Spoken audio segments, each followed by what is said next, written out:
जय Shri Krishna. Radhe Radhe. Hello friends, मैं शिवांगी अपने यूट्यूब चैनल पे आप सबका बहुत बहुत स्वागत करती हूँ।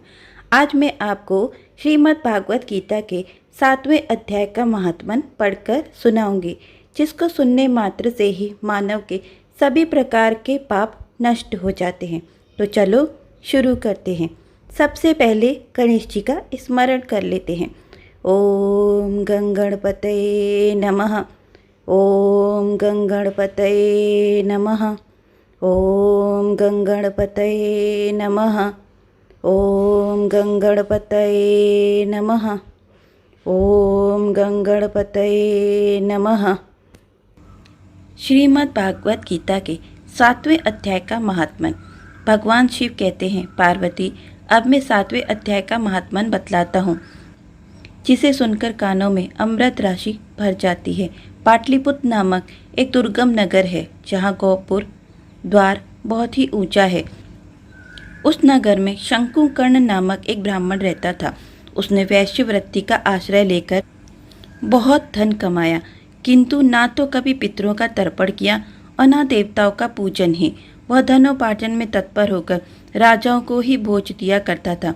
एक समय की बात है, उस ब्राह्मण ने अपना चौथा विवाह करने के लिए पुत्रों और बंधुओं के साथ यात्रा की। जब मार्ग में आधी रात के समय जब वह सो रहा था, तब एक सर्प ने कहीं से आकर उसकी बाह में काट लिया।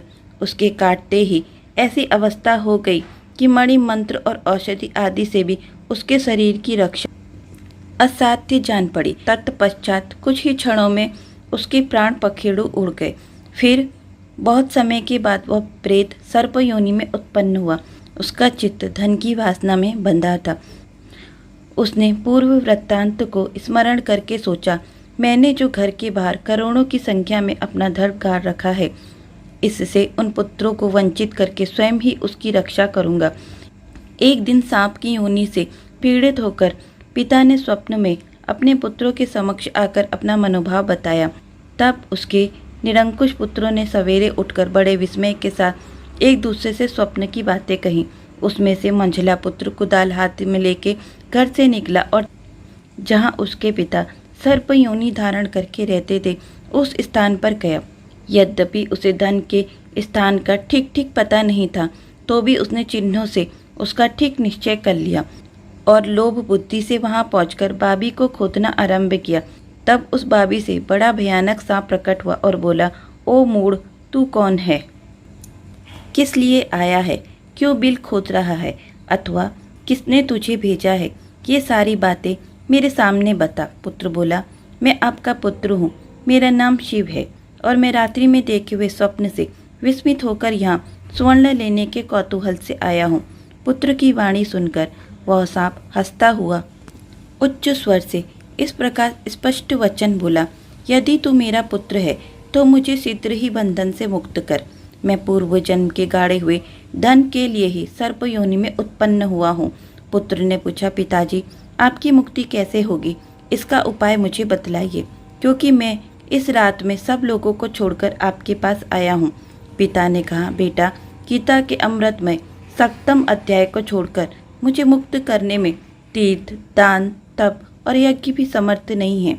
केवल गीता का 7वां अध्याय ही प्राणियों के जरा मृत्यु आदि दुख को दूर करने वाला है।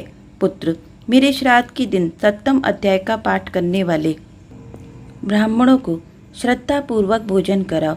इसमें निसंदेह मेरी मुक्ति हो जाएगी। वत्स, अपनी शक्ति के अनुसार पूर्ण श्रद्धा के साथ वेद विद्या में प्रवीण अन्य ब्राह्मणों को भी भोजन कराना।